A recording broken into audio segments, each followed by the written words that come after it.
बिस्मिल्लाहिर्रहमानिर्रहीम। अस्सलाम वालेकुम students, welcome back to my channel educational tips.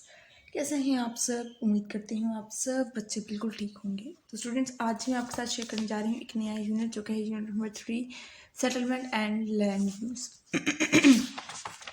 तो आप सब बच्चे इसका पेज नंबर ओपन कर लीजिए, पेज नंबर 32 और पेज नंबर 33। आज मैं आपके साथ पेज नंबर 32 और पेज नंबर 33 डिस्कस करूँगी। तो सबसे पहले आ जाते हैं सबसे टॉप पर, सेटलमेंट क्या है। अब सबसे पहले वो बता रहे हैं सेटलमेंट क्या होती है। ठीक है जी।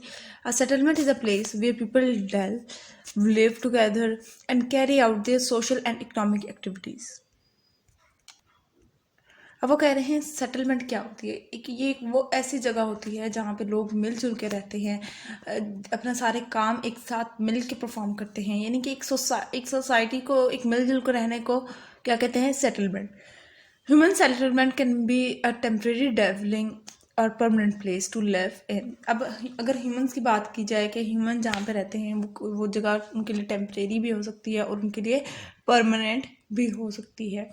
They include huts, Hamlet, village, towns and mega cities. ठीक है जी। ये सारे के सारे किस में आ जाती हैं? सेटलमेंट में आ जाती हैं। ठीक है जी। उसके बाद फिर आ जाते हैं fertile crescent. The fertile crescent is a semi circular area of an eastern Mediterranean region, including the valley of Nile, Tigris, Emirates river.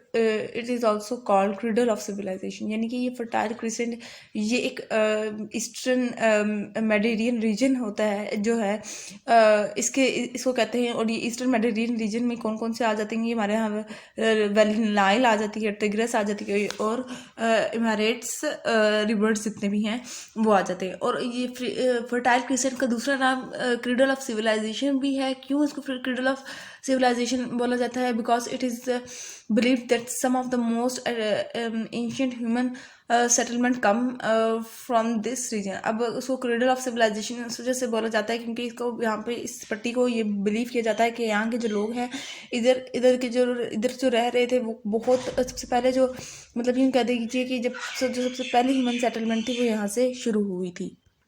Indus valley is also one of the earliest civilisation. और Indus valley को भी एक earliest civilisation तस्लीम किया जाता है। The location and the growth of the settlement depend upon its site and situation. अब जो लोकेशन है जो ग्रोथ है किसी भी इलाके की वो उसकी साइट और सिचुएशन पे डिपेंड करता है। अब साइट क्या है? The site is actually land way people decide to build a settlement. और साइट जो यानी कि वो बेसिकली ज़मीन होती है जहाँ पे लोग रह रहे होते हैं। The situation can be defined as the location of a place in relation to with the surrounding. और सिचुएशन यानी कि उधर इर्द गिर्द का माहौल को कह दिया जाता है। ठीक है जी। The situation of a settlement is the most important for its future and growth. अब कोई भी जगह की सिचुएशन कैसी है, माहौल कैसा है, जगह कैसी है, ये बहुत ज़्यादा डिपेंड करता है। Situation involves many factors such as physical features, economic activity, transportation routes. ठीक है जी। ये इसके अंदर फैक्टर्स हैं जो कि किसके हैं? सेटलमेंट फैक्टर्स हैं। Location is often mention with reference to longitude and latitude. Location भी मेंशन होती है उसके लॉन्गिट्यूड के मुताबिक और लैटिट्यूड के मुताबिक। In daily use it measured as a distance and direction from a known point. अब वो कह रहे हैं कि हम लोग डेली यूज़ में ये इस तरह की चीज़ें कब यूज़ करते हैं? जब हम लोगों ने कोई डायरेक्शन फाइंड आउट करनी हो। ठीक है जी। उसके बाद फिर हम लोग अपना पहला टॉपिक स्टार्ट करते हैं जो कि है suitable condition for the settlement. यानी कि वो कौन कौन सी ऐसी कंडीशंस हैं जो कि हम लोगों के किसी जगह पे रहने के लिए सूटेबल हैं। सबसे पहले आ जाते हैं geographers often study the factor that let settlement towards become a large city over time and remain as a small village. अब वो कह रहे हैं कि जोग्राफर जितने भी होते हैं ये सबसे पहले किसी भी जगह को देखते हैं कि आइदर ये एक बड़ा सिटी है, एक छोटा विलेज है। ठीक है जी। Favourable factor that influence the location of the settle. अब फेवरेबल फैक्टर्स कौन कौन से होते हैं? सबसे पहले आ जाते हैं food and water supply. Water is the basic need of life. जैसे कि हमें पता है कि पानी की इंसान को बहुत हर वक्त ज़रूरत होती है, हर वक्त। ठीक है। तो पानी तो हमारी बुनियादी ज़रूरत है। ठीक है जी। Settlement are therefore located near the source of water like rivers. और हमेशा आबादी वहाँ पर होती है जहाँ पर पर पानी होता है, ठीक है जी। तो पानी और इस वजह से लोग वहाँ पर ही ज़्यादा रिवर और बैंक्स के ज़्यादा करीब रहना पसंद करते हैं। Reverse provide constant supply of water for drinking and agriculture purpose. अब रिवर से क्या होता है, रिवर्स के पास क्यों रहना पसंद करते हैं, क्योंकि एक वो पानी जो होता है उनके पास जो वो कॉन्स्टेंटली आता रहता है, यूँ नहीं होता कि आज आ रहा है तो कल नहीं पानी आएगा। That is why we find large number of settlement in the river valleys. इसी वजह से हम लोग देखते हैं कि बहुत ज़्यादा आबादी रिवर के किनारों पर है। Many of the main cities of the town of the world are built around rivers। और बड़े बड़े सिटीज़, मेन सिटीज़ अक्सर हम लोग देखते हैं कि वो दरियाओं के इर्द गिर्द आबाद हैं। For example Lahore was built on river Ravi. Lahore के एग्जाम्पल दे दिए लोगों ने कि वो रिवर रावी है उधर। और लंदन ऑन रिवर थैम्स, और लंदन जो है वहाँ वो उधर रिवर थैम्स है, ठीक है जी। उसके बाद फिर आ जाते हैं shelter and defence. Every settlement were built on such a landscape that could be a natural barrier to defend the city against enemies. अब वो कह रहे हैं कि हर सेटलमेंट यानी कि हर आबादी, वहाँ पर जो आबादी होती है, जो लोगों का रहना सहना होता है, वो इस बात पर भी डिपेंड करता है कि वो जहाँ पे अपना घर बना रहे हैं वहाँ पे क्या उनको सिक्योरिटी मुहैया है। Rome, Athens, and Jerusalem were built on hilltop because they were a natural barrier to the defense of the city।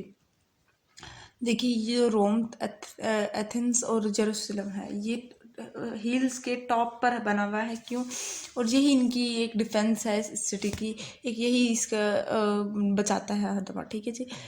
Similarly a land an island was preferred for settlement because it difficult for other to reach। अब एक island को देख लीजिए, एक island को क्या security है कि कोई भी उधर जाने से पहले वो बस सोचता है कि यार हमें एक दरिया, एक एरिया पार करना पड़ेगा। For example Durham is built inside meander. In settlement in valley surrounded by mountain were also considered protected as it was difficult for the attacker to reach the settlement। उसके बाद फिर आ जाते हैं, अगर हम लोग वैलीज को देख लीजिए, कोई वैली के आसपास आबाद हो रही है जगह, तो वो माउंटेन्स को उसने पूरा का पूरा पार करना होगा, तो कोई भी अटैकर सोचता है पहले। उसके बाद भी हमारा आ जाता है last topic, economic activities. In past settlement growth could be determined by the factors such as availability of water and other natural resources. अब पास्ट के अंदर देखा जाए, अगर हम लोग माजी में देखे जाए, तो लोग कहीं पे भी वादी बेसिस पे रखते थे कि उधर क्या हमारे पास पानी मौजूद है, क्या हमारे पास नेचुरल रिसोर्सेज मौजूद हैं, क्या वहाँ पर अच्छा कोल, वुड, गोल्ड या एनिमल प्रोडक्ट्स हैं। ये सारी चीज़ें पहले ज़मानों में देखी जाती थी, लेकिन आज क्या देखा जाता है, but today settlement are being developed where the businesses can grow, jobs can found and access to important commercial route is easy. लेकिन आजकल जो आबादी होती है, आजकल हम लोग कहीं पे भी, अगर हम लोग आबाद होते हैं, कहीं पे हम लोग घर लेते हैं, तो हम लोग किस बिना पे देखते हैं, हम देखते हैं कि यहाँ से हम लोग अपने क्या हम बुनियादी सहूलियात हमें मुहैया हैं, क्या हम लोगों को यहाँ से जॉब मिल रही है, क्या हम लोगों को सारी आसाइशें यहाँ पे मिल रही हैं। This is true that most of the developed cities that grew into the center of the trade and commerce are located along the sea coast and river। हाँ, ये बात सच है कि जितने भी ये बड़े बड़े जो सिटीज़ होते हैं, जो वो ट्रेड रूट के बहुत करीब होते हैं, रिवर्स के बहुत करीब होते हैं। Paris occupies central position in agriculture, commerce and trade due to the location of river Seine। अब वो कह रहे हैं पेरिस को देख लें अगर हम लोग, तो वो वो बीच में, बिल्कुल बीच में मौजूद है ये सिटी, एग्रीकल्चर, कॉमर्स और ट्रेड के पर्पज की, क्योंकि वहाँ पर रिवर साइन है। And the example is Karachi, an important sea port, ठीक है। एक कराची को देख लीजिए, वो एक बंदरगाह है। Emerge a small fishing village and now has become a hub of industry and trade, ठीक है। ये पहले शुरू में तो सिर्फ इधर से मछुआरे आते थे और मछलियाँ पकड़ के चले जाते थे, लेकिन आज ये एक बहुत बड़ा हब बन गया है इंडस्ट्री और ट्रेड का। Economic factor such as nearby market for trade, ports of importing and exporting goods and trade route plays important role in the growth of the settlement, ठीक है जी। इसी तरह से इकोनॉमिक फैक्टर्स भी हों उस जगह पर कि वहाँ पे इंपोर्ट और एक्सपोर्ट वगैरह चीज़ों का सस्ता होना, ये सारी चीज़ें मैटर करती हैं किसी भी जगह पर रिहाइश या किसी भी जगह पर वादी रखने के लिए, ठीक है जी। तो ये था आज का लेक्चर, आई होप सबको समझ आ गया होगा। अगर आज का लेक्चर आप सबको समझ आ गया है तो मेरे चैनल को सब्सक्राइब कर दीजिएगा, वीडियोस को लाइक कर दीजिएगा और साथ ही साथ बेल आइकन को प्रेस करना मत भूलिएगा, इससे मेरी आने वाली हर लेटेस्ट अपडेट सबसे पहले आप तक पहुंचेगी। मिलते हैं किसी और वीडियो में, दुआ में याद रखिएगा, अपना ख्याल रखिएगा। अल्लाह हाफिज़।